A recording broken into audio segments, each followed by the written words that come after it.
It's exactly 6 p.m. This is the City of Montgomery workshop for June 15th, 2026 at 6 p.m. I call it being work, and everybody was raise your hand. And I'd like to ask Mr. Johnson to do the invocation. Get all Heavenly Father, we thank you for this evening. We are here to address what I consider the three main functions of our council, which is to maintain a good, strong police force, to maintain our infrastructure for all the citizens, and to create a budget that's realistic for us in the coming year. We thank you that you're going to give us wisdom and knowledge and opportunity, Father, to do what's right, and we praise you in Jesus' mighty name, amen. Amen. I pledge allegiance to the United States flag. I pledge allegiance to the flag of the United States of America and to the republic for which it stands, one nation, under God, indivisible, with liberty and justice for all. Now the Texas flag. Honor the Texas flag. I pledge allegiance to thee, Texas, one state, under God, one indivisible. Did not receive any citizens' comments, so we'll be moving right along. Wait. Here's one right now. I am so glad that the city of Montgomery is so interested in us that they show up so much. Thank you. This is when they're Absolutely. Well, I'm glad that it's being recorded so everybody knows that they're showing up. That is correct. The important point. There you go. I think it's the more informed people are here. All right, with that, we'll go on to the workshop agenda. All the items on this agenda are for discussion. Number 5, FY27 departmental budget discussions. Yes, Mary Ann Carl. Hello, Mayor and Council. I'm going to start off with an introduction. And as we talked about in the last council meeting, Mr. Walker mentioned that tonight's format was going to be a little different than what you've seen in the past. We talked about the fact that we're not bringing you line items that are going to change between now and the next workshop because we're still working on getting expenses in, getting itemizations in for computer costs and insurance and all those kind of things. So what we'd like to do tonight is use this time to talk to you about overall changes. The normal things stay normal, right? Like our copier is the same year after year, like all of those kind of things are just normal. So what we wanted to do is talk to you about the things that we do anticipate either changes in or desires from the departments. So if you look at the general items, I put on here that we're still looking at our property and liability insurance premiums. We're still working on computer technology, working to get those costs spread out based on utilization. So we're working on those. Ruby and I have met a couple of times. We've had information from OCS, so we're close on those numbers. Health insurance, we have a meeting next week with our Texas Health Benefits Group to talk about what our utilization looks like. We've got, as you know, with our plan starting January 1, we normally don't get our rates until the end of August, which makes it difficult for us. One of the things that we're exploring is this next year doing a 9-month plan year, which would put us in line for healthcare renewal as of 10/1, which would make things much more accurate budgeting-wise because we would have our renewal in May or June of each year. So those are some of the things that we're looking at. In addition, we will be waiting for our certified property values. We'll have those at the end of July, and then the tax calculation we'll get at the beginning of August. Any questions about those general items? The health insurance, it wouldn't be more expensive to do it 9 months, or you don't know yet? It wouldn't Because be, it would be prorated. Okay. So, Oh, okay. yeah, so your premium would still be your premium, your monthly premium, whether you're paying it for 9 months or 12 months, the monthly premium would stay the same. What would be different with that is our deductible would be prorated over the 9 months, then it would start again 10/1 and run for 12 months moving forward.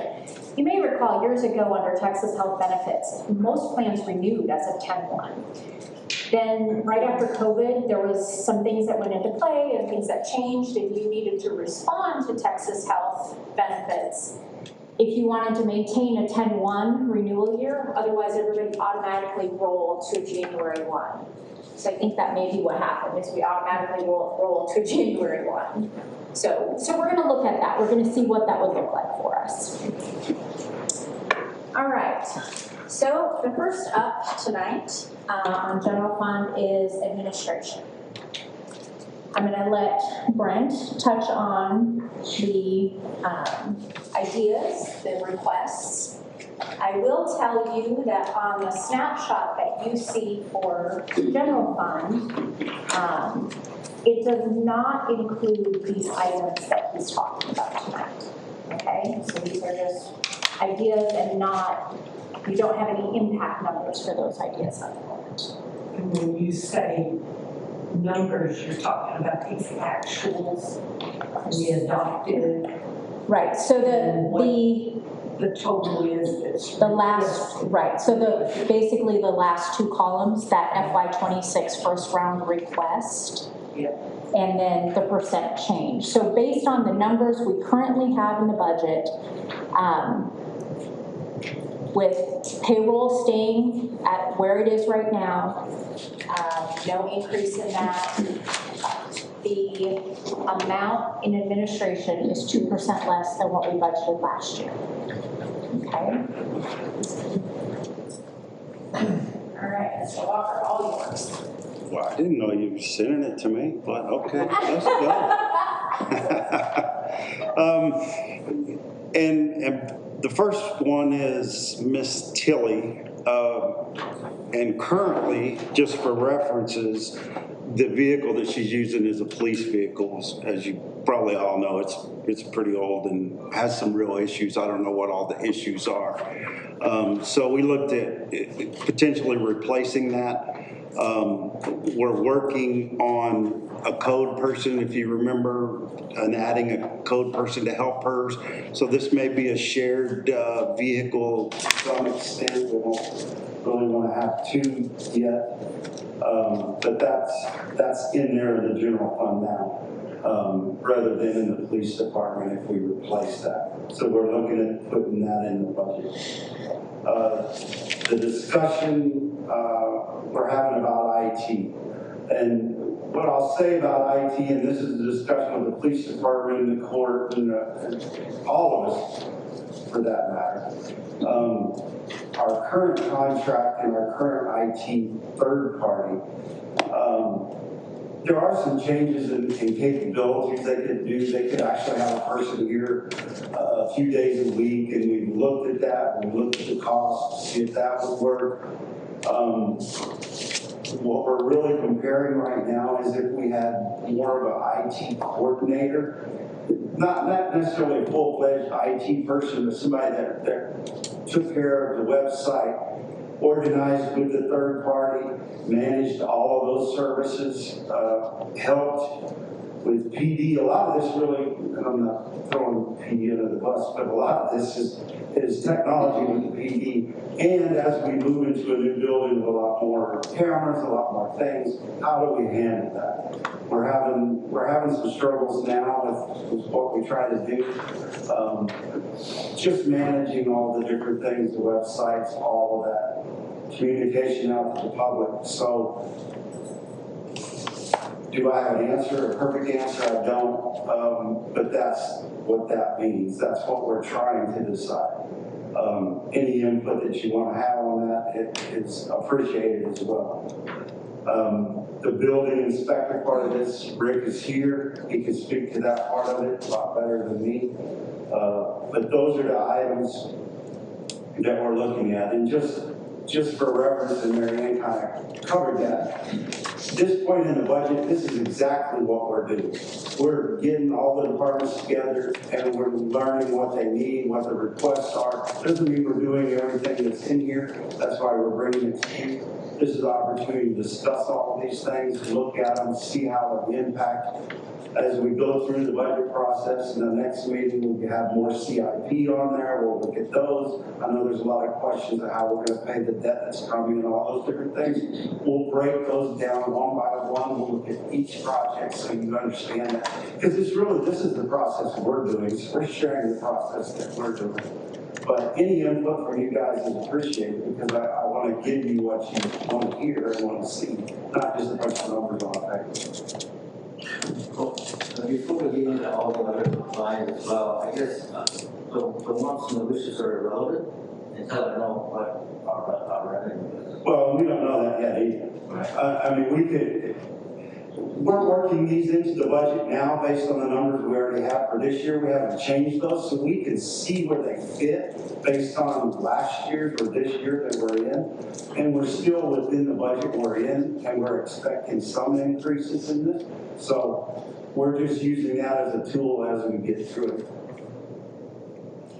I think to your point, Casey, is that staff's not going to bring a budget to council that is extremely upside down. No, not upside down, but yeah, like I said, I'm more comfortable with knowing what I'm starting with before I start spending anything. And that is something that we've talked about. It's one of those things of, how do we approach this with everybody? Like Brent says, we don't know what our revenue is, right? Like we anticipate it going up, right? Projections of what it is today, what it should finish by. It would be helpful if we had our certified estimates on our property tax as well, because we do plug those into our spreadsheet and get some sort of a formula based on, what our trends are, where we've been headed, but we haven't even seen certified estimates yet. And so we thought, okay, we need to come in, we need to talk with y'all about, the things that council has expressed interest in as well, and see what we've got moving forward.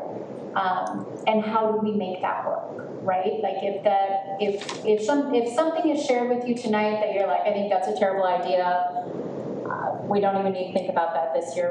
We'll put that aside, and then we'll focus on some of these other things. But in turn, if there's something that's not brought up tonight that you're like, this is something we could really think about, then we can go back and we can look at how does that work? How do we make that fit in here? And then, be able to come back to you. But it is, at this point, with all of those, and we expected we would have certified estimates at least. We don't have certified estimates yet. Maybe next week. So we've got a lot of unknowns. One of the things is probably the only one we can kind of project, but even that, we're only really 6 months into the actual year. So again, Christmas is usually the few months around there are the biggest ones, but. Right. And then we've already got our Christmas, and actually we're not our fiscal year ends in all of these. So we're close. But we're only 6 months on the sales tax figure. Remember, our sales tax goes backwards. So, and we have about a 3% increase in our sales tax projected right now based on the forecasting tool with HDL. That does not take into account anything new. Is that a conservative, like sort of dial with the increases? Or is that, you put it in the data and spits it out? So this is based on their projection, looking back 24 months at what our trends are of our current collection. Again, setting aside those audit payments, setting aside those one-offs, and looking at what the current collections are. So we do have, we're looking at that data, we're looking at all of those things. It's a lot of fun in the numbers world over the last couple of weeks. And those are honestly those are the most important numbers. What we have to spend before we try to spend anything. So. And currently, if we were to leave it flat with where we are at right now, things are still in a positive. So but again, bringing you all of the line items, knowing that we're still working on tweaking all of those. So one of the things that, and if you have questions for Rick, by all means, I invite you to talk to him about it. I did want to mention, with what happens on this expenditure in the general fund, remember, it is offset by the revenue line. So people, his cost, an increase in his cost will mean an increase in those permit fees. And that would be something that we're looking at as well. So they go hand in hand. That doesn't increase without the revenue source increasing as well. So. I'm not so sure I'm on board with the in-house IT. What do we spend with OCS today? What do we spend with OCS today? Well, there's a whole bunch of items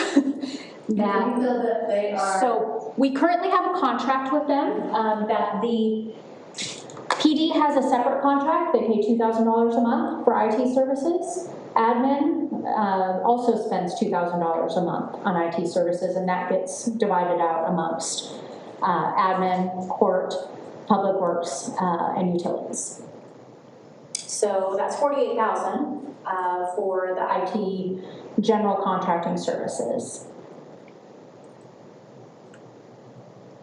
And then there are all of our software type things, right? That whether it's a license through them or they help manage those licenses, or the cost is just passed through to us. So that would be here no matter what.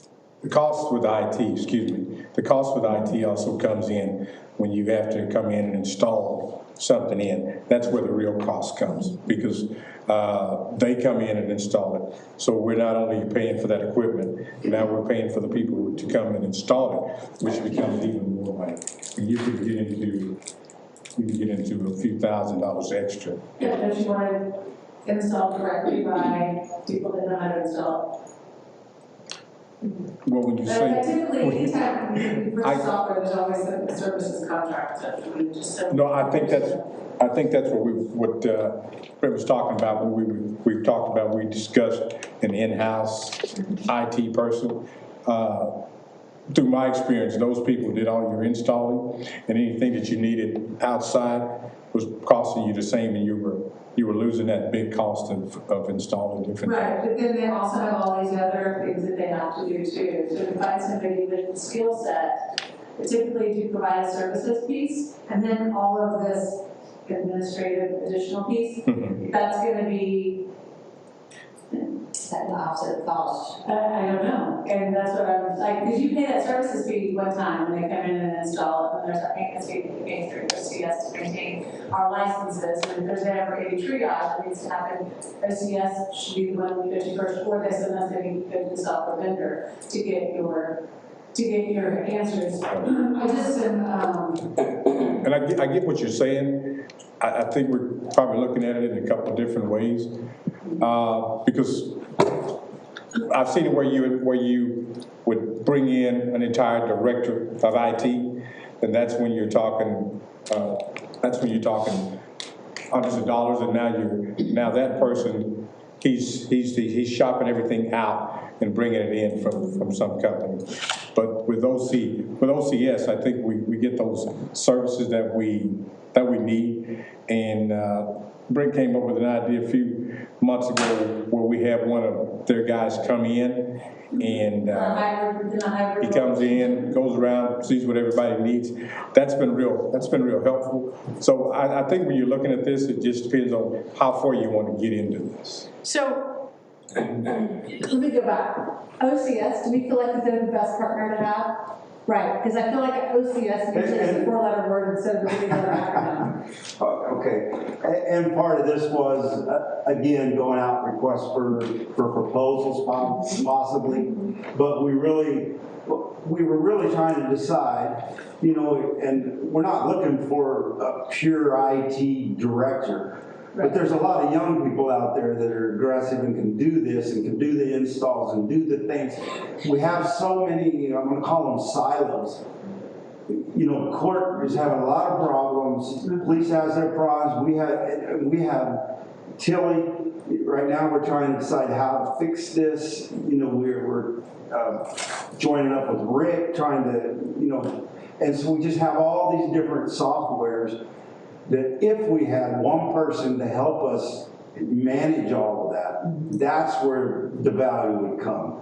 I don't know that it takes somebody, because they can get on the phone and work with a good third party and knock it out right there.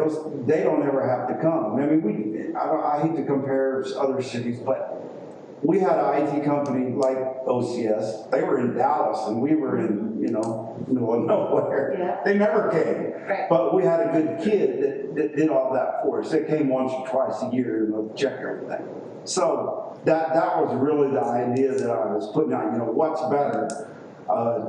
A few days a week from a guy from the contract, or, you know, our own coordinator. I don't know the answer to that, or I don't know the best financial answer to that. But. Well, managed services is what you're talking about, and that's what I used to sell. I'm very familiar with it. In a managed services company, doing the things that were listed that need to be done is not, in a managed services, 100% of their wheelhouse. It sounds like it's more like, I'm just saying, go get me a good keyboard, right? Versus actually doing managed services piece. Managed services is actually managing your licenses, installing new, and ensuring that your security posture is strong in there and nothing breaks. And that's about it. But what I heard for this in-house person is beyond that.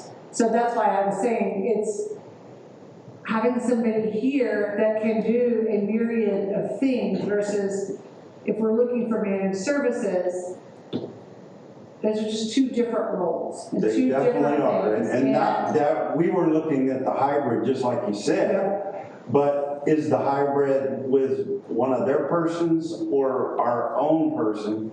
Because if I kind of go through the problems we have or the challenges, is that what I said about all the different softwares? Of course, our online presence, we don't really have somebody that, you know, she's been doing a lot lately, but we don't really have one person to make sure that all functions well. You know, the police have done their thing and they have somebody in their department that kind of helps with that. But if we could tie all that together, I think it would be a good relationship for all the departments. Police is always going to be the higher end, but as we go up to a new building, if we had somebody that went through that whole process and learned everything that we have up there, learned all the infrastructure they have, that would be very beneficial. But so you're weighing the odds? yes, that's... And then you're going to bring it back to us? Yes. Okay. Yeah, and I'll get more on cost Because I'm not and cost comfortable comparison. with not knowing, are we keeping the company we have now and getting another person? Or are we... I think that's the two options. If we go out for a request for proposals, we see what's out there in that realm and how that can be managed. Oftentimes they would be like OCS or a third-party badged person. So meaning all of our problems would go to them, whether they were sitting here 3 days a week or 2 days a week or sitting at their office. The conundrum with that is we are small. So if you had somebody playing that hybrid role, they would have 30 accounts. So when we had an issue, how do we get ahead of that line? Or if they're an ABC city on Mondays and we need something Monday, what does that look like now? Do we call into a 911 service that now is $250 a minute? That's where I get concerned with that whole hybrid managed services piece. But then I'm like, I don't know that we have enough in-house business things, tasks for somebody to sit in here and do. Yes, there's stuff, but like, will they be busy? And what does that price tag look like versus how busy they will be? Should they be full-time or part-time? Yeah, but then when you get part-time, and you pay part-time, that's what you get. That's Yeah. So. Yeah, I mean, if you had an on-site person a few days a week, that was the conversation. But longer term, does that really Solve fulfill the anything? needs? I don't know. You know, that's a tough one. So with this idea, are you going and just putting out bids for a OCS-like company and then seeing if they have hybrid roles beyond their managed services from their office. And OCS says they do, but yeah, something like that so we can actually get real comparisons to see what that would look like. Do you have a sled of, do you have a list of sled? State, local, education, government. Do you have a list of managed service companies that know the language, understand the? Yeah, I looked up the ones in the vicinity, at least on Buy Board, and I also looked on a couple other ones by HGAC, you know, seeing who was rated the highest, and then I reached out to some other people. So we have some good options in the vicinity. But yeah, I mean, if you have some. How long have we had this company? I think that contract, 5, I think, now. It's in that zone where we could go out for. And they have new people all the time? Or we assign one person that's been with us for 5 years? We haven't been yet. We do see some of the same people, but it kind of just depends. And that route right now, that's really probably the gap of, we put in an issue and it's, you know, sometimes 3 days, sometimes a week later, you know, they come out. And that's just not good business. I mean, there's an SLA, when you sign a contract, SLA meaning you have 30 minutes to get in touch with us if it's a level 4 or whatever, like there's expectations. And so again, what do we pay OCS? Do we know? The base contract, there's 2 $24,000 contracts for the base services. So that's the kicker, is even if we bring in our own person, we're still gonna have to use third-party support for the software. Right? So you're gonna We pay. just wouldn't have to use on location like we have been. You know, every small problem where when we buy, again, purchasing, we could use the help, you know, to organize all that. They don't really do that very much. And then when we do buy something, the install part of it, the fixing the printers and doing that. I mean, Right, so you're looking for a hardware guy, which is yeah, I mean, completely really, different that's than the software. truth, yeah. I mean, that's. And to learn our basic, you know, operations of encode and court and what the encode parts of PD use. Because we've cut the cost on how we, in other words, like when we buy any cams that we get, we make sure the company says, okay, you send somebody out to install these cameras. Because if we had that IT person could go through and install all those, so we could possibly save a little cost there. It's a long look at to see if it's worth it. Is it time for it? But oftentimes too, these people have to get certified, and they don't have, the person that we choose to have certification, they still have to go back to the vendor and have their certified person come out, so it's that really cost savings. To be able to understand administrative software versus your software versus her software versus their software, that's why I really went on a sled, because there's vast amounts of software, right? So make sure they're proficient on all of this. And then if you go with somebody then they're not proficient, then they have to get a certification, and you gotta pay that. And then if they don't have it, then they actually end up getting the vendor on the phone anyway, now you're paying that $250 a minute to that vendor. It's definitely about choosing the right person, if that's the case, for sure.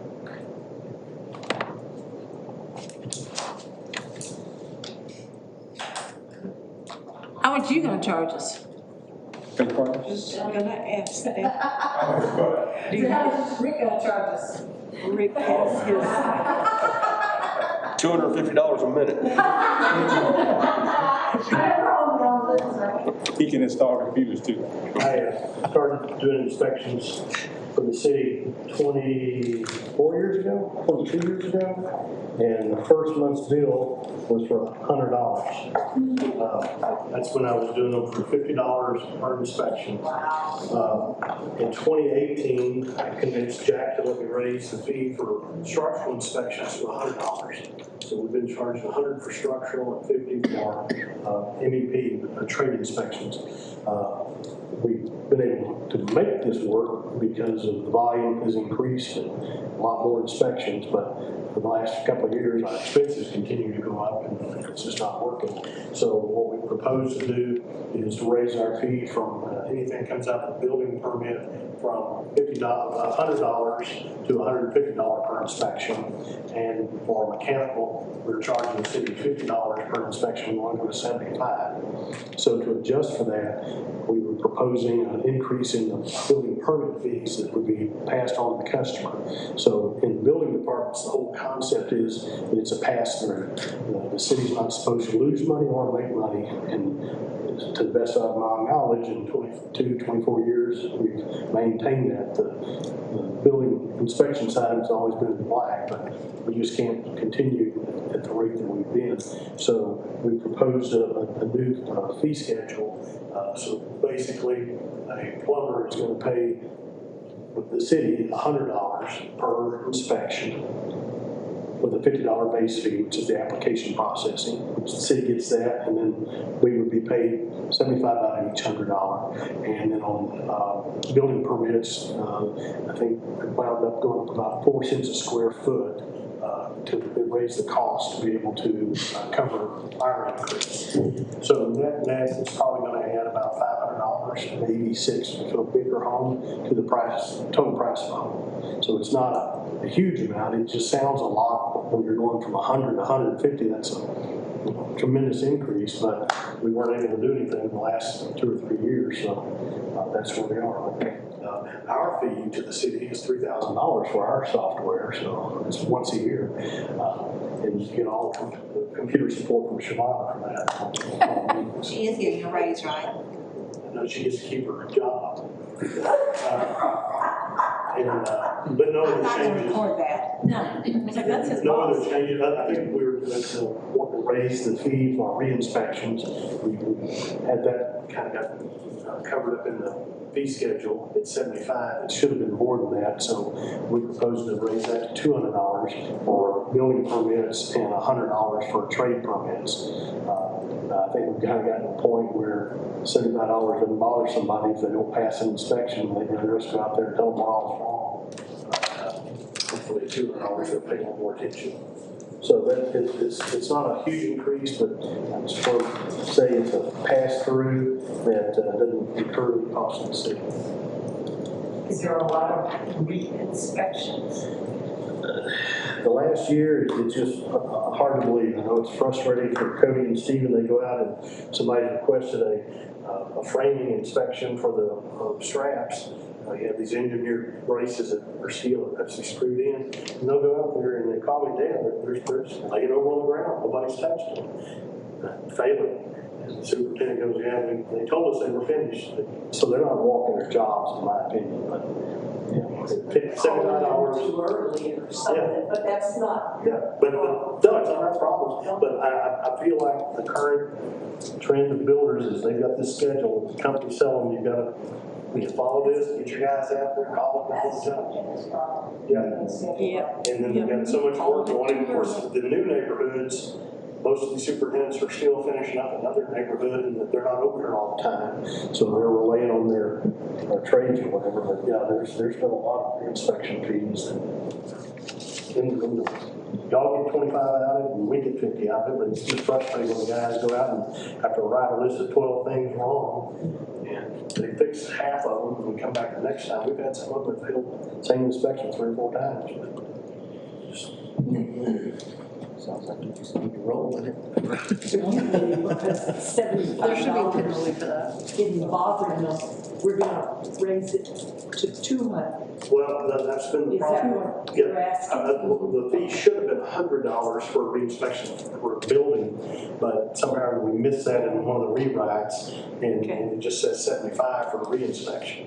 So it should have been 100, and now we're wanting to raise it to the same as what and basically we're just charging the same as the inspection fee. So the city will charge them 200, and we charge all 150.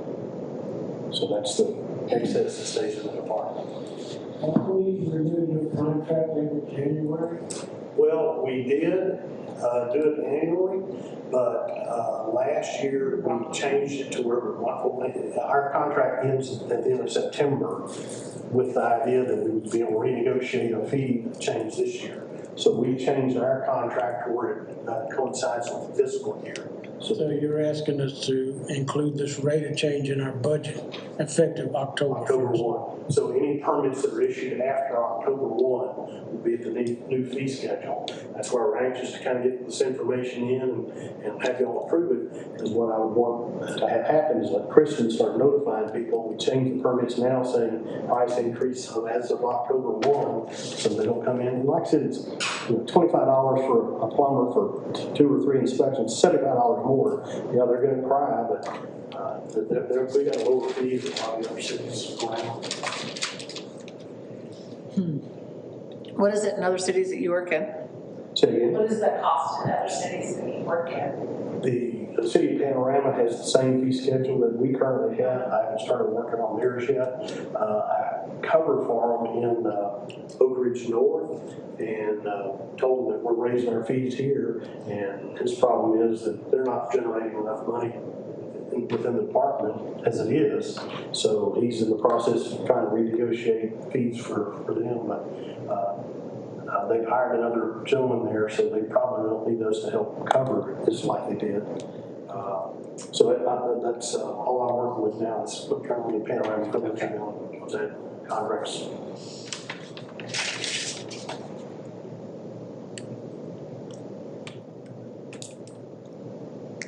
Thank you. Okay, thank you. I have a question about Tilly's proposed helper. Is she gonna come, or that person, should we consider her or him? Is that gonna come out of the general budget? It's in the general fund, but the salary for code is still in his budget right now. She's kind of split right now. When we have the code person, she said keep that over there till it'll be in the general fund. Is that what you're asking? Yeah.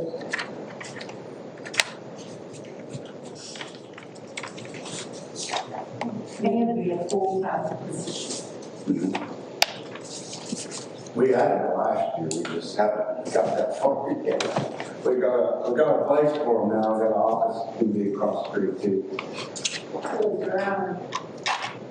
Will this person be clerical, or what's his name? We're gonna get a code enforcement person to drive around. But she's doing all the things that we can develop and stuff.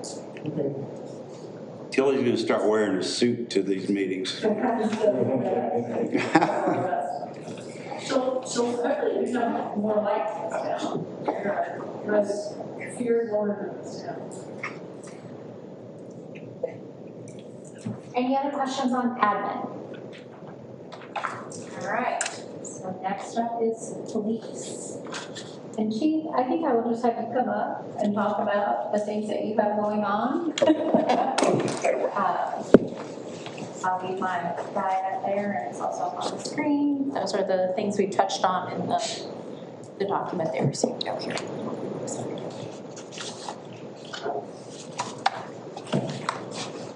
Okay, we've, when you're looking at this, the PSOs, and the new records clerk, we've been talking about that for a little bit over a year. What we're asking to do with this is to put that into the budget, but it will be almost 8-9 months before we even begin to look at starting to hire somebody for that. For the records clerk or the PSOs? The PSOs, both of them really. The records clerk will probably come in about a 7-month period, but the other ones won't come until about 8 or 9. Because if we're looking to have them trained before we go into this other facility, then that means we'll have to do it give about a 2 months head time training. So with that being there, you're still looking at all that money that's still in the budget until it's that time. Yeah, so that was actually my main question is, when the building is gonna be done by August? September, if we stay on schedule. So December. Are you saying this year, or are you saying you're saying August of 27? Yeah. Yeah. What? I thought it was August of 26. Oh, no. It ain't even started.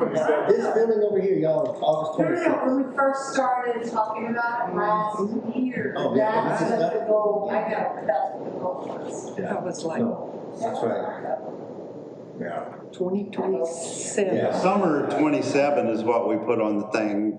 I mean, there's gonna be, soft parts of this and getting prepared to actually move in, but the construction part is scheduled to be in that summer 27.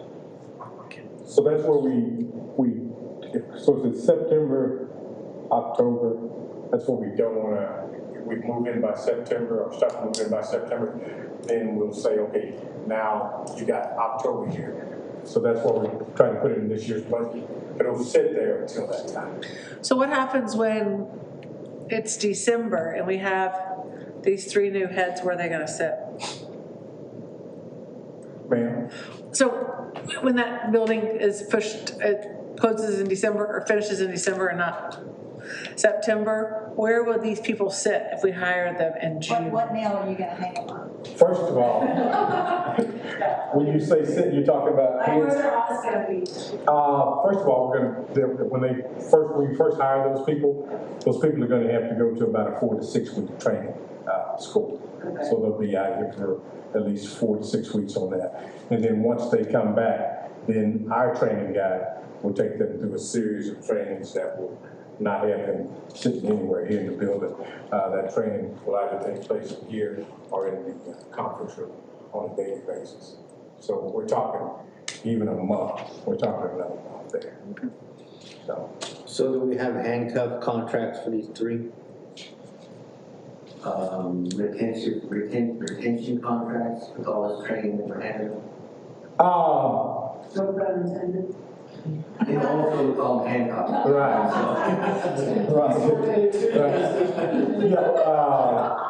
Absolutely. We're starting to give everyone contracts, because we're even taking it up to 3 years.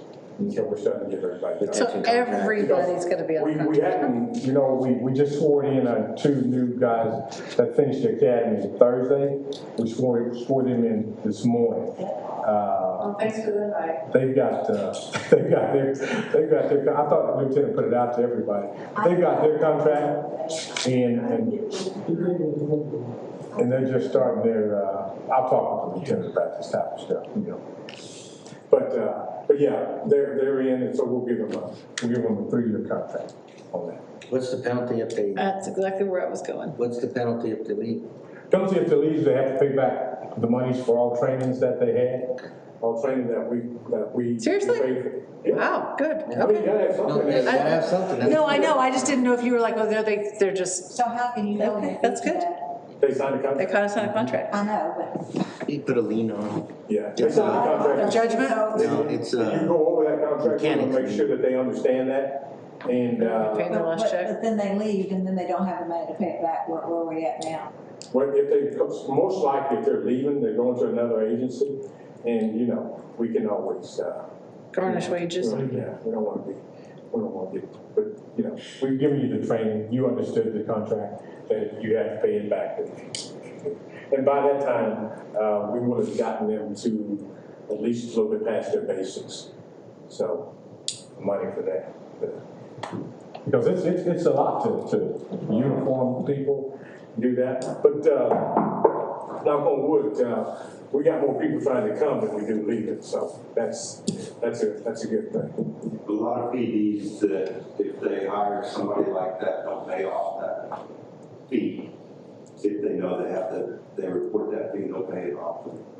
If they want them.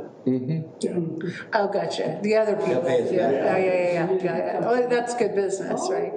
Because I mean, what is it, bringing on 1 officer, what's that onboarding cost, 52,000? Onboarding costs, yeah, it's about 54,000. Yeah, not at all.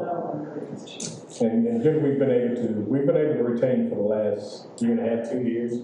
So. You just jinxed yourself. And, we just. Bragging, you just jinxed yourself. No, because we got guys that are calling every day, come back home and come, all the rooms are filled.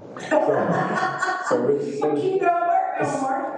But yeah, that's where we are with that, and we figure it'll take that many months before we just start to distribute any funds for any of those people. Like I said, with the exception of the records clerk, that will come in about 7 months just for training purposes. And we have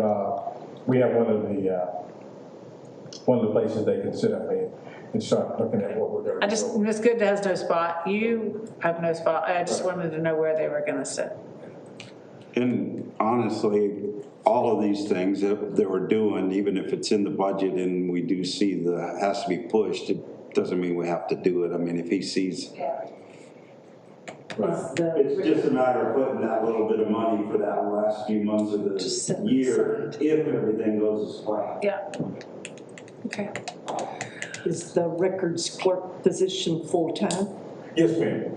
Yes, ma'am. That person in the new building will be a front window person.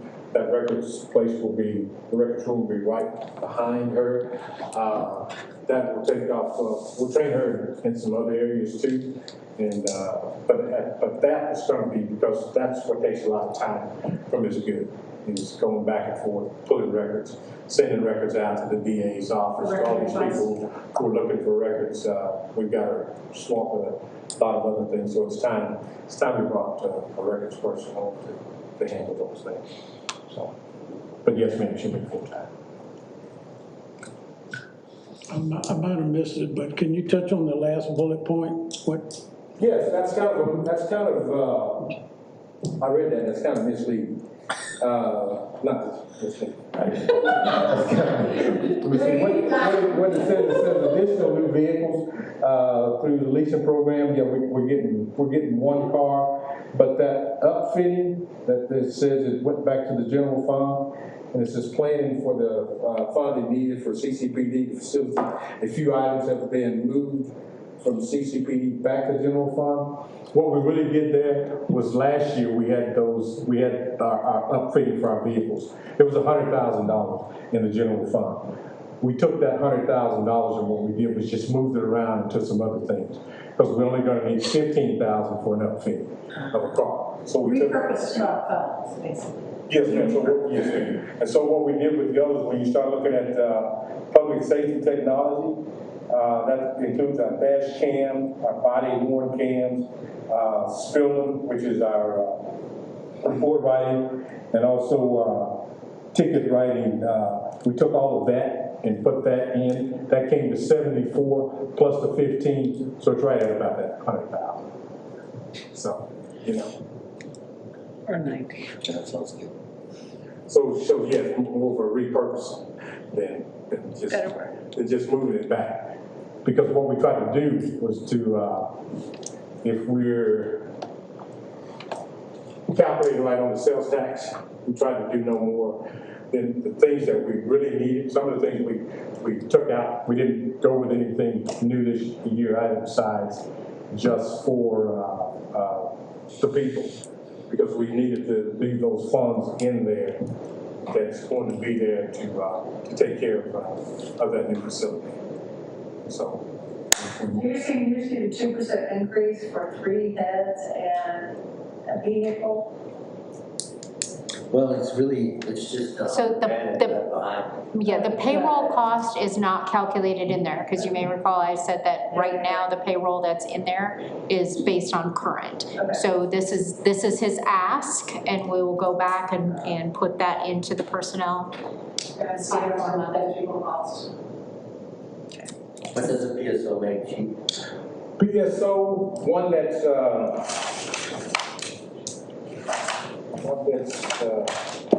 not experienced, you can start them at about 51.5. An experienced one's about 56. Which brings the total, if you would hire 3 of them, say they were all experienced, then you would look at about 157,000. And you add a record clerk to that, we're talking about 208. Records clerk, thanks.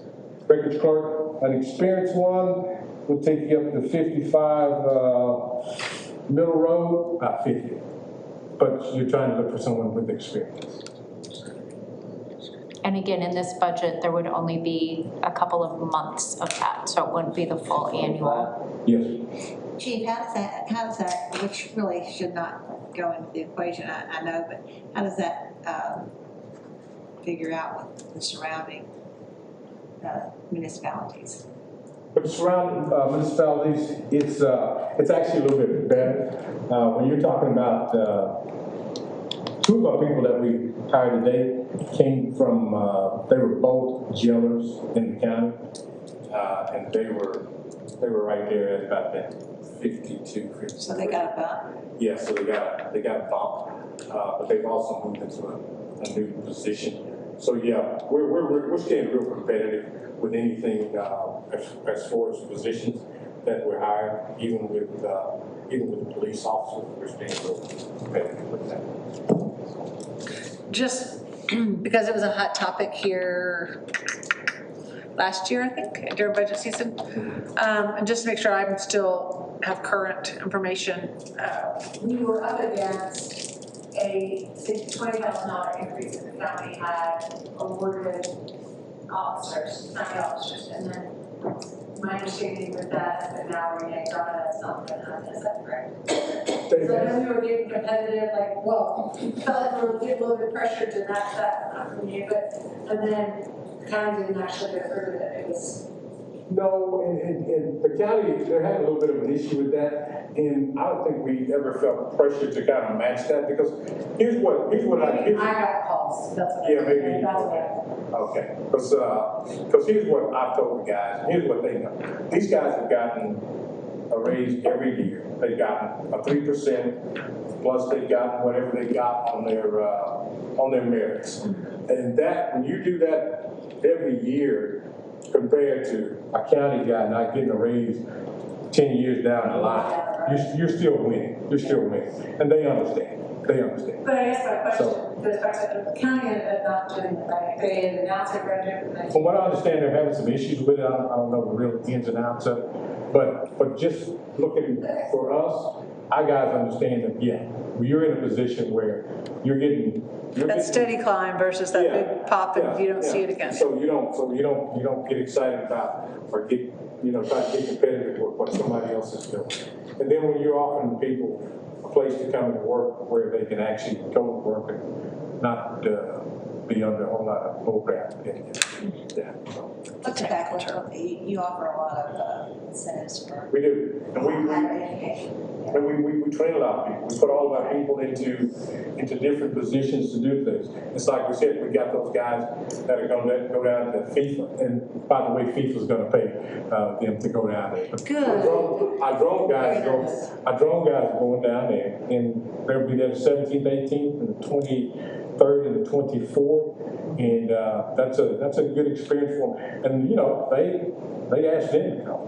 We didn't call up and say. We did solicit our drones that called here. Yeah, so because we got. So then you're known worldwide. We got one of the best drones out there. Since it's a World Cup. So yeah, that's and I'm not trying to. You guys have done. You guys have been a really good part of helping us be all we can be. So it's a good thing. Okay.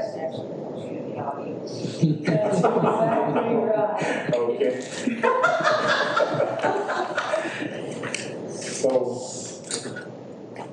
anything else before we got? Thank you. Thank you. Thank you, Chief. All right. Mike, you want to talk about that, please? Yeah. Mike has his own podium.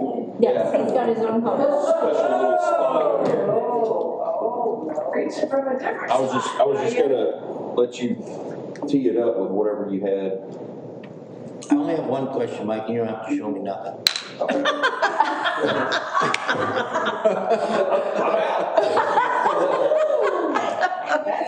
Does that 35%, is it going to those street improvements in the Cedar Break Park?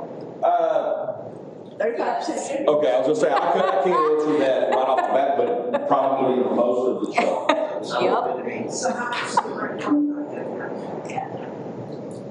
Well, you have to wait for his. I got some good stuff for y'all if y'all want to see it. So, I'll start out with one thing that is not on the list, but I want to make sure to hit on is the vehicles. So, with the two swap outs. So, we're going to replace two vehicles this year, a 2017 and a 2020. 2020 we're having a lot of issues with. That'll put us in a situation of having one more city-owned crew truck. But it's a 23, so we'll go a couple more years on it before we swap it out. So I know we moved chief all the patrol cars to a lease process. Is that something that would benefit us on your side? He's on that too. Are you on the same Yeah. page? Yeah. We actually have to do it, so they won't do only police. They do the police as a bonus, but they really want the regular vehicles because we're not quite as hard on vehicles as police are, overall. So yeah, it's actually a requirement. So yeah, we do this, then we'll have one more. Another one that we've asked about, but we haven't got an answer back on yet, is the potential of a dump truck. So we've been using a dump trailer for over 11 years now. We really need a small dump truck that doesn't quite require a CDL to drive, so we don't have to go down that rabbit hole. But she hasn't responded back other than, I think it was today, with setting up a meeting with me to go over specs and everything. So hopefully we'll have some information on that. I have no idea what the cost on that is going to look like from a lease standpoint. I think we should weigh it both ways because we're not going to be driving a dump truck every day. So What's a little dump truck look like? I thought they were saying that. 120 to 170, somewhere in that range, buying one outright. So. How many, like a 4-yard? Hopefully 8 to 10. Oh, that's a double axle. Yeah, but you can get them under 25,000, so they don't require a CDL. So that'll be key, is keeping it under that threshold. So I just wanted to mention those that that is on the list. We'll know more about the dump truck hopefully at the next meeting. First thing I'll go over is, so this is our Road AI platform that we've just started using this year. The one that we used before they shut down, this is the new one that comes out. It's much better than the old one. So this is, what we do is we drive the city streets with a camera in the dash, and then AI assesses it, converts it to road conditions. This also does a street sign inventory. It picks up potholes, picks up all that. I just wanted to show y'all this as a visual of, so we're sharing this with the engineers so they can evaluate it, give us, proposals on, this is what you should concentrate on. The whole city's red. I mean, it's a lot, but you gotta remember all this down here. It's all brand new. It's all part of, Well, that's good. part of the agreement. We can drive this, so part of the way this system works is we can drive this as many times as we want and reassess it. So if a road gets repaved, the first thing we'll do is go out and re-drive it. It'll all convert to green. Hopefully, it'll all convert to green. The job's done right. Keep this updated. So how does it pick up like potholes? Is it like vibration or is it? No, it's actually, it's viewing the picture. I'll just show a quick, we'll go here to one of these reds. So we'll click on this. So this brings up the video. So this is Eric's crew truck. And so I'll just kind of scroll through it, but you can just scroll through it. I mean, you can play it and watch it, but you can see, all the alligator cracking in the road here. So it's picking up all of this, and then it's converting it to an assessment, overall of how the roads are. So that's a quick video. That's how many square feet, that's pretty good. Then you can look, like you can do potholes, and it'll trigger potholes. Now, it's not 100% perfect, so you have to go through it because it'll pick up if there's a storm grate in the middle of the road, like one that's built in. It'll pick up things like that.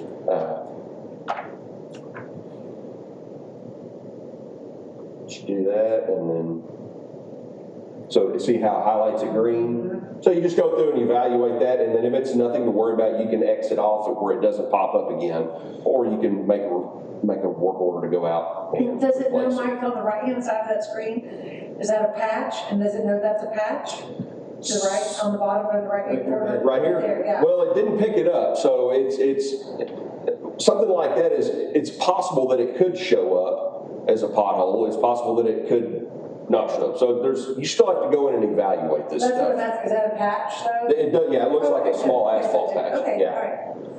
Just making sure, I was like, is that a hole that it missed or is that a patch? That's why it's not stating it's a hole. So what we're asking, consulting with the engineers, we come up with a decent plan of putting $500,000 a year towards the roads for now. It's at $250 this year, $500,000. We did get some quotes from a company called PaveCon, so they're part of a cooperative purchasing agreement. So, one and done on your quotes, just to see how their numbers would compare to what the engineers' cost estimates are. They're really close. So Buffalo Springs Drive between, let me exit.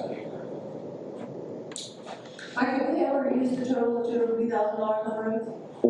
We've used the money, but we've never been able to spend it all on, Okay. There's always been something emergency-wise, whether it be utility repairs that we're washing out or whatever. There's always been something else that we've had to use it on. So yeah, this stretch in here is priority number 1. Pleasant Morgan is priority number 2. Buffalo Springs Drive to Mill and Overlay, we're looking at $456,000 for that stretch. Pleasant Morgan, we're looking at $360,000. So we would do one year, one the next. My question, real fast, sorry. Yeah. To the east of Buffalo Springs, could whatever developer purchased that property, could we not have them partner with them on getting that mill done? Like maybe split that cost for them? If it's a neighborhood going in that they would want to. I think it's a possibility, but I think that's that's probably a break question. I'm sure here we can cost share. But like Riley. Yeah. It's possible, and the other he didn't mention is if we get the county to participate or help, the prices of these things considerably better. Yeah, this is with PaveCons. So the ultimate every year, where I will start every year, is with the county. Are they going to be able to do it? Because it'll be a fraction of the cost. We still need to budget for it, because the thing to remember is we're at their mercy on them. We have an interlocal that says, yes, they can come do this for us, but there's nothing that says they have to. Right. So, But it's always at their of course, we'll ask them. In fact, I've been waiting on a call back from a gentleman over there to find out how much they would charge to do Buffalo Springs, to see if possible we could squeeze it in with what we have left this year. One of the things that Mary Ann and Brent has proposed to do on the street budget is to essentially create a capital line item where the street budget out of the general would be a transfer to the capital side, which is a benefit in a couple of ways. Main one is if we don't use all that money out of the general fund, it's already sitting over, so we could add it for. So if we don't use all of the funds this year, we could shift it over to the capital and then essentially add another $500,000 to it next year for a bigger pot. So we have to take care of Grandview. Similar to what I talked to you about, instead of just using the Their drives, that's the little red off. that's just the road. So just the road going off of Lone Star Parkway is public. That So where Grandview. their property starts. And then right before the gates is when, okay. Yeah, everything, like where that control pad is at, everything from there on is theirs. Okay. So did your software, how did you determine the priorities? Through what you got from the software? Yeah, so just looking at the, turn the pops off. Just looking at the colors, I mean, you zoom in, you can see that, the reds are in here, the reds are here, and then traffic count. What are the main roads? I mean, Buffalo Springs is one of the highest traffic roads in the city, other than state roads that we don't have to maintain. So try to look at what's red and where the most traffic is. You got some stuff down here, College and Caroline. I mean, those have been red for many years, but they don't have the traffic counts that Buffalo Springs and Pleasant Morgan has. As Pleasant Morgan usually uses a cut through, isn't it? It is. Drive down those rough roads. So, yeah. So the number that we're proposing for, at least for this year, is 500,000. So that's essentially. Where's Plantersville Road? I'm trying to find Plantersville Road on there. Plantersville Road is right here. Okay, that part of it. Yeah. Oh, Hills, oh, okay. Yeah, and I can zoom in if you, so we can zoom in. But all of that will be replaced. So all of Old Plantersville. You know, we went ahead and drove it, even though it's not annexed yet. All of this out here is not annexed yet. We went ahead and put it in the network, in the road network, since it will be as it was part of the developer agreement and the three-way agreement with the county. We went ahead and put it in the road network and drove it so we could get an assessment on it. There's some red in But that the county's bar. gonna- Before we take over those roads, we're gonna have that developers, right there, that little loop right there. There's two spots. Well, so one thing that that Road AI is admitting on is that the concrete assessment is not perfect. So, you don't get an equal translation on the concrete as you do. It's really designed for asphalt. We went ahead and we wanted to make sure every road was in there. But yeah, we actually looked at these and there was nothing that needed attention, so. How's Town Creek Crossing look? That's more of the walkway versus the road, that's the issue, right? Yeah, there's a little bit of the road that's not anything. Yeah, it's all green Oh, yeah, here. just right there in Buffalo. Okay, cool. So just wanted to share that with y'all. You know, this is what we're looking at. Tell you how we got to where we're at. For a quick reference, since you brought that up, we've had a number of engineers look at that. Most say don't do anything with it. If we just cut all that out of there, it's only about 160,000, but it's not gonna fail. It just wasn't done very nice. Would he cost share that?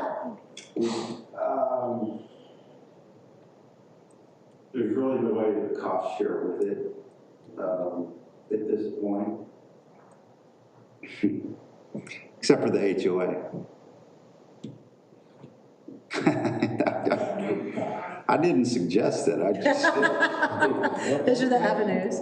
Town Creek Crossing, we haven't been able to take over their roads because there's been some issue. And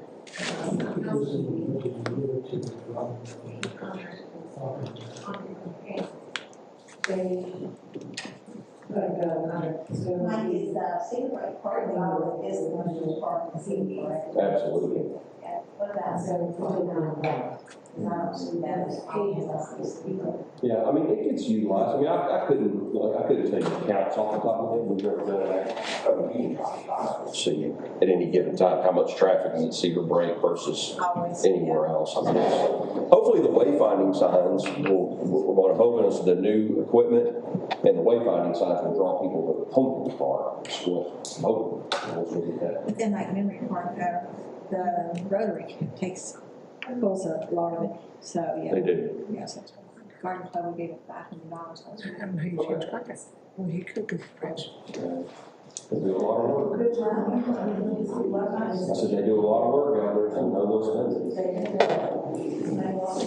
Y'all ready for the good stuff? Give me a second. Just for budgeting, what we're working through with these roads and that is we're really gonna project a 5 to even maybe 8 years road projections and look at this budget. And that's why we're starting to build this capital and starting to look at this. So this is something you're gonna see as the city continues adding rooftops and all that, around more traffic. And cities that manage this very well stay on top of it, because if you get so far behind, you can never pay for all of it. So this would be it's hard to do anyways, but by creating this, whatever it is, 5-year, 8-year, where we look at every road as we keep going and then start back over at the beginning, that's really good, especially asphalt roads. Brent, I proposed, I talked to Mary Ann about a year and a half ago, a while back, about an ordinance that forces us to fund a street account every year. What? Street account. Street account. So it's an account that you must put this much money in, but these are not, you have to put this much money in your street account. That way you would have 2 streets that are $1 million, you have money to do the streets. I think you can set that up as a capital fund. Well, that's what it sounds like that she's What done. it is, and you can, I don't even think I have to create an ordinance or anything, but you can say that money is for streets, period. Of course, the council could come, I mean, if we had an emergency and blew up some kind of, we could use that money. But that way, it's always designated for street maintenance and street, this continuous repair. Because it's just gonna keep coming. So I like where you're headed, I like all of that, and then planning it out. Who, is it are you on top of that, or are you on top, like who's driving that, who's managing that, who's watching that? I think it's a combination of us and the engineers. Okay. So, yeah, the engineers are definitely managing the capital side. Well, yeah, but the street side, like saying, okay, here's the streets with the priority A, B, and C, and D. Okay, here's A, and this is what happens in the. And that's what we're working through right now. What we're trying to do is, we didn't have dollar numbers, but we're looking at that 500 now. How many, miles does that get us, or how many feet does that get us? How many feet does that get us?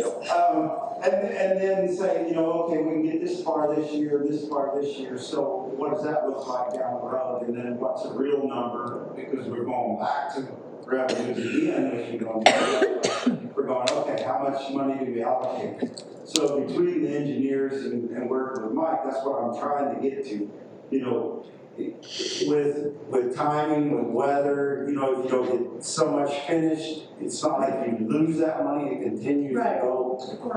And that way we're just constantly doing it. And it'll come back every year to council. We're going to do these roads this year, this is our plan. We'll bid these out and then we'll get it done. Okay. I just, my thought process was to force it. In order not to fund it, they'd have to change the ordinance. Right, so when we're all not on council anymore and somebody else comes along, because it's very easy to take that money and do something else with it. Right, very, very easy.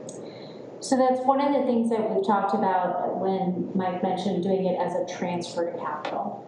So the way that it has been budgeted historically in the general fund is an expense out of the general fund for that project. Right. So what we're looking at doing in this year's budget and moving forward is it be budgeted as a transfer to capital for streets. And it'll be recorded every month like all of our other interfund transfers are done.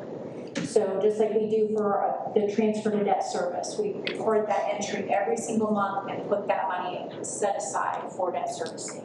So this money will be sent over to the capital projects fund as an out for streets and as an in for streets. So historically, we'll be able to see that information, and it won't just be a, well, let's see if we can get through this year and, then we'll spend it on streets. It will literally be that interfund transfer every month that's going to go over to streets. And then is there a list of prioritization of how the streets will get first? That's Yeah, that's what we're working on, and we're going to create a chart with it. Good. I mean, he's identified those early ones already, but we're getting costs to them now. So it's going to say these roads, this much, this is what we're going to do this year. Next year we'll finish out, So it'll That be. software can tell you this is going to be 300,000 for this road. No. Okay. We have to go and get the prices. Square footage existing. Yes, right. Okay. Okay, Mike, you can go All now. right, drum roll. All right, so we got a proposal for Cedar Break Park from Cunningham, which is the same group that's doing Homecoming Park. So one of the big things is we were able to make it fall under the same national designation that we received on Homecoming. So we received the same discount on some of the equipment. It's going to end up saving us over $100,000 Nice. for the loan. So we'll start before we roll to the bottom. Y'all see the number in the lot. I'll start with saying this is basically a complete redo of the entire park. All the equipment, adding fitness equipment, adding a pickleball court, so this is a big project. So I don't want to start by saying you can whittle down what you want, but I need you to know, in advance that if it needs to come down, it's okay. We're starting big. Just want to show you what we're proposing and give you all the ability. Mike, is the current equipment about 20 years old? It is, yeah, a little over. Okay.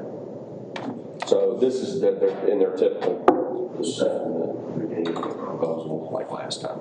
So this is the first rendering. So this will be the 2 to 5 area, which is closer to Houston Street, the little small area closer to Houston Street. So these are actual renderings of what they've come up with, for that area. Houston Street. This is Cedar Creek Park. Yeah, right there. See that little area, that little kid area? Right there. Yeah. On the other side, by Cheatham's building. Yeah. I know it is Stewart Street, Street. that's Stewart Street, I was like, Oh, Houston. Huh? that used to be Stewart. She knows Stewart Street. No, that's Houston. Yeah. Northwest corner. Yeah, it is. Stewart's in front of my house. Looks good. So this is a whole new, tear out everything that's there and replace it. One of the big things that we would like to do is get rid of the border around the playground equipment is the plastic sectional stuff. In this proposal, it is to replace it with a concrete curb around the entire thing. It'll be really nice, if we're able to do that. So this is that rendering, and then the 5 to 12 area, which is the big area. So this is what they call a tower. This thing is 32 feet tall. So this up here is 32 feet tall at its highest point. Are they gonna leave the tunnel? How are they gonna leave the tunnel? I said, are they gonna leave that tunnel thing? So that we are. So we're gonna move it and incorporate it and make it better. I like going through that one. I know, the tunnel is actually one of the highlights of the park, and so we don't want to get rid of it. So that would be in this area, so that's what this hill is here. So they couldn't do an image showing the tunnel, but what it's going to be is incorporating it within the engineered wood fiber area to help keep the mud down, and then the hill would be covered with an artificial turf, because we fight the grass growing. The kids, you can't keep grass growing in an area where kids are constantly walking. It just Is it a tall, pretty looking artificial turf that looks like grass? It does look like grass. Better than the one they used in our little boy house. I don't know how it compares to that one, but it is a nice looking turf. I don't know exactly how long the grass is. When we get ready to actually do the proposal on this, we'll have all those details. But yeah, this is the view from above with swings and a disc swing. I'll send you to Casey says I am supposed to that part is a law. Oh, yeah. It's all busy. Yeah. So in place of the volleyball court that never gets used for volleyball, it gets used for a sand pit, we're proposing a fitness area. It's a little oversized, it's got some room on the end, kind of like we're doing a homecoming, but on a bigger scale, for fitness mats, things like that. That's that right there. What's the turf? What is that? So the difference in this one and the one at homecoming, so homecoming we're just doing a concrete slab. This one is actually the poured in place. So it's got the soft, yes, the little softness to it, yeah. And then this is just the drawings. So. Yeah. Where did the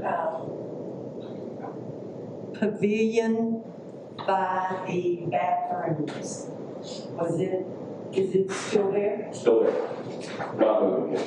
Okay. And It just wasn't shown on the picture. Yeah, the rendering was, so I've got a few pictures I'm going to show you too.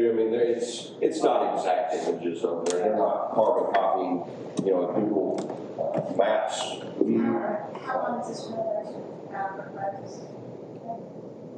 So this one will take probably a month and a half to 2 months to complete all. What we hope is that it gets approved, but hopefully they can order a little bit ahead of time and then do it in the winter months whenever it's not quite as busy. We don't want to do So it is it in the going to summer. be closed down during that whole time? It will be fenced off. Yeah, these areas will be fenced off. There's just no way around that. So this is all the equipment, the concrete. So one of the things that wasn't in the rendering, but I'll show you a picture of it, is the pickleball court. So they're proposing to put a pickleball court over near the Simonton Pavilion, in that kind of in that empty area over there. Simonton Pavilion is. I mean the Butler Pavilion. Simonton Pavilion is Montgomery. Let me ask you this, Mike. The colors on the renderings were vibrant. Are they gonna fade? Well, those are not, we have not even picked colors Okay, yet. okay. Yeah. Because I'm like, those are pretty, I like that, that don't bother me, they're like, they're gonna fade, like right today, we're like black and wood, and I feel like we're fade resistant. Yeah, no, this is just for budgeting purposes. Yeah, I'm just saying like that, some of the fade should be. Oh, yeah, it's gonna fade, it's some chickens' butts, so you just have to pick something that doesn't bad for you. So grand total, $791. That's why we're wait till the end on that. $791. The discount that we receive from the state funding is $115,000. So they are checking on some different grant opportunities for us as well. One of them that we are, I'm not gonna say in the process of applying for, because we need to know a dollar amount to apply for, but we're planning on applying for is one through Texas Parks and Wildlife. That could possibly be a 50% reimbursement. So we will be applying for that one. We just gotta make sure you know what number to plug in on that. It's not due till August, but we will be applying. Does this add irrigation to the places that don't have? So there's actually no irrigation installed. Any places that aren't being, upgraded, are being irrigated any of it, so it doesn't look like a pasture? Well, that's one thing we can do. So that's not in this proposal, but irrigation at Cedar Break is definitely something that we can look at doing. The rest of this is just, yeah. So I'm going to flip over to just a couple of pictures.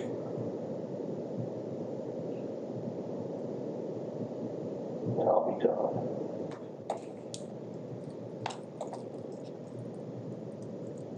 These are, I've seen a couple of these. Back to the rendering. They just look. Next question, but the height of some of this stuff? 32 feet. 32 feet on that tower. Do they have to sign release forms before they use it? Well, no, but they're designed where they can't climb out of it and fall 32 feet, that's for sure. It's netted. You're trapped. That's like all the infrastructure they can climb on all that. Well, that's holding it up. I mean, because it's 30 feet tall, that means the base of it's probably 20. Yeah. No, I mean, they do design it to try to prohibit that, but I mean, And they are very reputable company. They are, yeah. I love it, I think it looks great. So I'll just flip through these. I won't spend a lot of time on them, just so y'all can kind of see. So this is, I mean, they tried to, copy the layout of the park, best they could. Doesn't match exactly, but. So, and the pickleball court is not going to be right beside the fitness area. It's actually by itself over, so it would be more over in this area by the big pavilion. You can see where the arrow is. I was pointing that right up here. How big is a pickleball court? I don't know. It's like a mini tennis, but it's not that pink one right there. That's good. That is a pickleball. Okay. Yeah, well, that's not it. You say this movement. Okay, never mind. Yeah, I was thinking that was. No, we're going to do the fitness equipment over in that area. On top of the volleyball stuff. Yes, with it shifted just a little bit. Yeah. It's actually a good shade tree there. Yeah, there is a good shade tree. So that's kind of an overview. Keeping in mind the pickleball court is not going there. All right. That's, I think all that looks really good. Mike, I was going to ask you, right in front of the statues that we have in the little, because that's really looking very good. and I like all the trees. I wonder if there's anything that we can do that would, that we can incorporate, like the flags or something right in front of those statues while we're, something like that to kind of bring it home that this is the birthplace of the Texas flag. I know we put the flags out every, and I will probably continue to do so, I guess. But anyway, I was just thinking what we can, to enhance it. Hopefully we'll get a couple more of those statues, but I'm not sure when that year will happen. Yeah. So nobody seems to be too concerned about it. So the ask in this line item is 800,000. A little bit for Memory Park too. Rotary's got something they want to envision on for this next year. So that's the ask on that line item is 800,000. I think it's overdue. I agree 100%. And the thing to remember is it won't be an ongoing, like every year I won't be back next year asking for 800,000 parks. Our two biggest parks will have the major overhauls done. I'll tell you what, Cedar Break Park is, it's really us. It's us. Well, it's an underutilized asset too. I know a lot of people use it, but it could be this. Yeah. And I I would agree. prefer to see all of this than a splash pad, because splash pad is just money pit for the city, and right now we're on this upswing of finally getting money to be able to do things like this, and that's just a sinkhole. I'm not much about splash pad. I'm not either. No, Definitely not. don't like that. Now, indoor aquatic center, different story. I can be on board with that.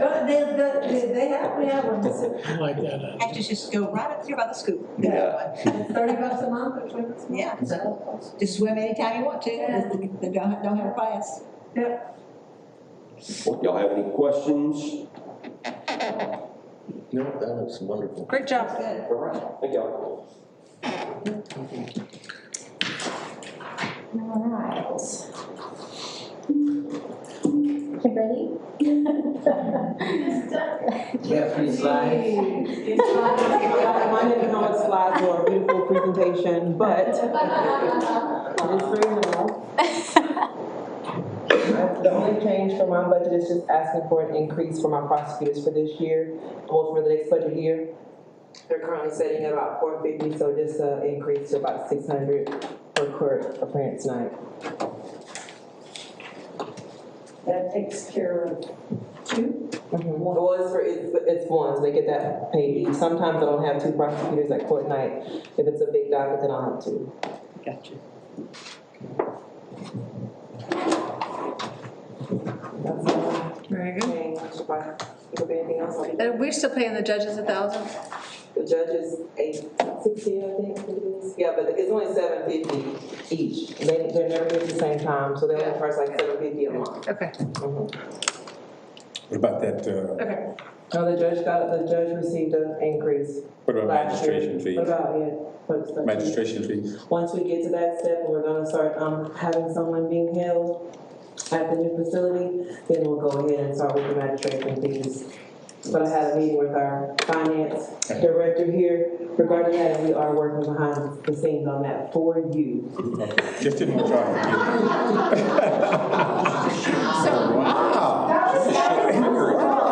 So there was a conversation that we had, right? So we have in holding cells, there will be the need to have somebody. And so Kimberly and I, you had mentioned it, Kimberly and I did talk about that.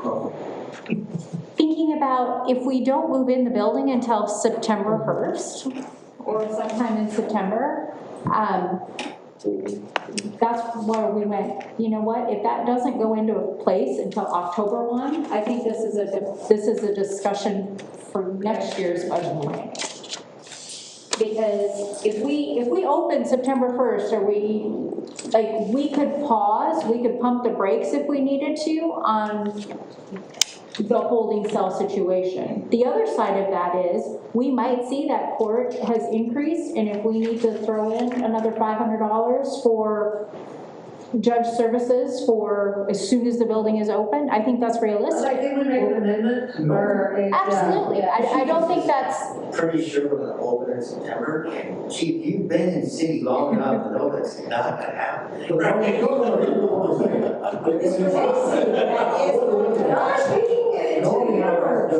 me how that's done. Say somebody gets arrested and then the magistrate has to come over, the judge has to come over the next morning at some point and visit them. Or if it's nighttime, somebody say, well, I'm not signing this. They have to go before a magistrate.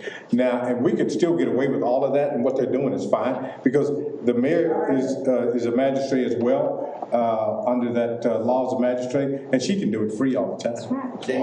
And dude, she's not even. September 1st, call. Yes, so since she is local, we'll utilize a lot of her services for free. So where is it that council's gonna get a stipend for being on council? We have to vote it in, and then you have to get reelected to collect it. I know. So just so you know, team, we are working as a collective team to Yeah. make sure we have this fixed. We didn't totally disregard it, but in looking at planning wise, Yeah, I mean, we have to. It's a team. Say chief on them? Yes. Team chief. Team chiefs. okay. So I wanted to mention one thing to you after having seen Mike's presentation. Nobody's allowed to wear. No, I think it was great. So I understand that. One of the things that we want to think about is, to Casey's point of looking at a budget and all of these grand expenses, and if we don't have the revenue to cover it, what does that even mean, right? So we have over the last couple of years definitely increased our fund balance. And if that's something that council wishes to do as a one-time expenditure to help supplement a project such as that, Thank you. and also keeping in mind that it could be eligible under the grant funding, it might be something that doesn't even need to happen. So if that's something that we look at, it's kind of like what we did in the water and sewer fund, where we had use of surplus funds from water and sewer in order to help offset that debt service that was due in this current year. It would be something similar to that, if we get to that point. But we don't know if that's. That wouldn't affect our 60% ordinance, would it? It would not. We're right at about 10 months of reserves. So we would be well within that, and we would not be looking at anything like that. But just to keep that in mind, that if there is a large project, one-time project for something like that, that is an option. And even with the existing revenues, the budget looks pretty good right now with that in it. Yeah. Right. Yeah, so. Okay, any other questions on the general fund side? All right. Moving over to water and sewer funds, and I'm going to talk a little bit about this because it is what we're seeing on the water and sewer fund side is an increase due to the debt service. So this year's certificate of obligation that was issued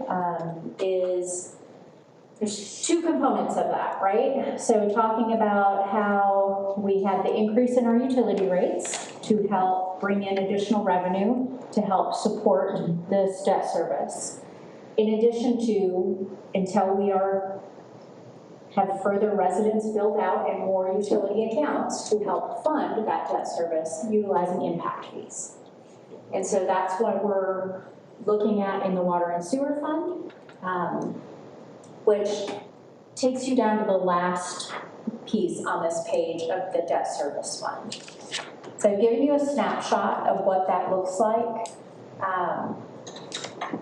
Our different issuances, what is due for principal and interest and other fees for this next fiscal year. And then how that is split out.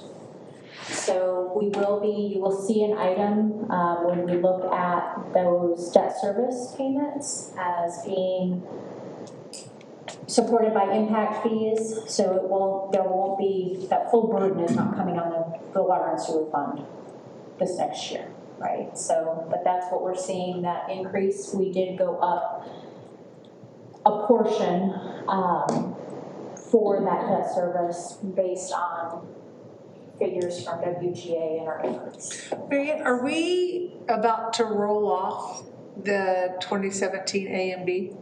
like Yeah, get they close mature to? in 2037. 20, oh, The okay. middle column is your maturity. So 17A and 17B are 2037. The refunding, 2021 matures in 2038. Okay. The tax note's 22. Mature. It was the, We had one drop off. it was the last 380 year. agreement, yes, and we had the 380 agreements were about to, okay, Yeah. good. They were about to be done with. Yeah, the which one is at nice. the one over here. It's the 105, yeah. Yeah, the shops, right? The shops.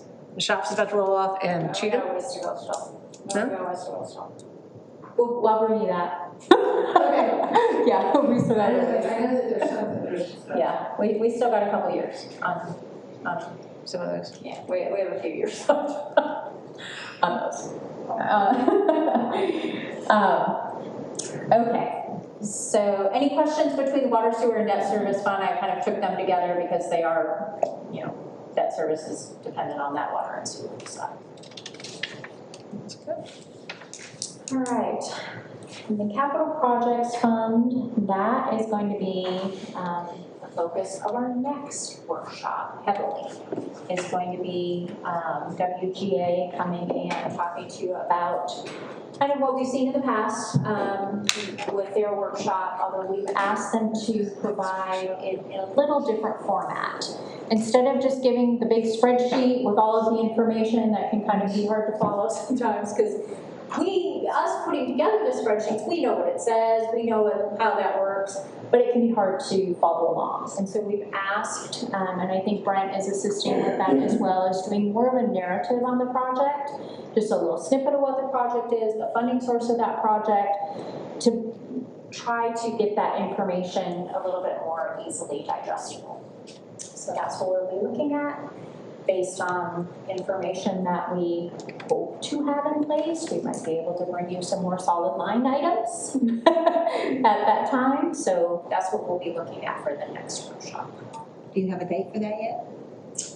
There is a date for that. Should be, it's Okay, so what is?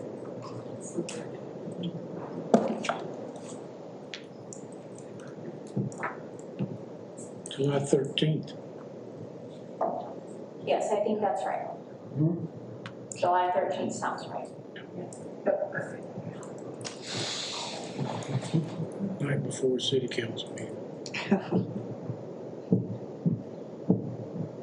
No, apparently I have to get it restarted, but you have it on the That's all. date. Yeah. And the invites were already sent out. Yes, yeah. All right. Any other questions? Things that you did not see here tonight that you want departments to consider?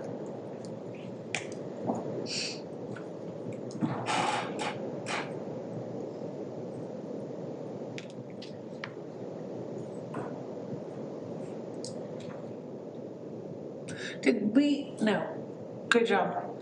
Did we figure out the flagpole, the flag situation? Because I'm just thinking this is going to be in budget. Well, I actually just got a reply today from Milestone. I reached out to Milestone. I've got a contact over there. She was digging in their system looking for the agreement. She just responded to me today and said they can't find the agreement on their end. Which we already knew doesn't exist. Yeah, well, I have a lot swear of there's- information and a lot of emails, but there's nothing that ever said. I swear, I can get a hold of Dean Bass. If there is an agreement, he'll have a copy of it if you'd like. that would be great if he has it, but the guy, I'm blank on his name, but the contact I got from you for Simmons, I spoke with him. Yeah, so I spoke with him originally, and they just don't want to spend money on the flagpole anymore is what it boils down to. And he told me, he said, I really didn't think that the city had any ownership in this. He said, I was hoping that Milestone had some ownership in this. And I said, no, man, I was here whenever all that happened. I never remember that. I remember Spirit of Texas being the owner and operator 100%. They had to get the ground, they had to get the easement, we don't put that in that, so. Yeah. So I'll give you a hypothetical. This is the only way I can say this. the neighbors, if there are some neighbors in that area, want to build a flag bigger and better. Oh, So that one may not matter. Don't even bother with it. Yeah, if there's an avenue for replacement and going through, I think it is a gateway to the city, and I think it should very appropriate to be in that vicinity. Well, you know, there's a historic marker over there. Yeah. I hear you, and they're under construction right now. I think that'd be wonderful. Can they use that same flagpole? It's gonna be bigger and better, bigger flag. They had to get special, from the state, I think, to fly that one. Yeah, they're gonna do They it. got people, okay, those red means a good time. I know they. I mean, I'm not supposed to, Yeah, but yeah. All along, they've been planning, by the pond there, you know, the whole, because there's a marker there. yeah. They've been planning the whole thing. This recent conversation included that. Good. So that's way in the back though. It's just on that 284, you'll be able to see it. 2854, but you'll be able to see it coming down 105? Oh, yes. Oh, you'll see it.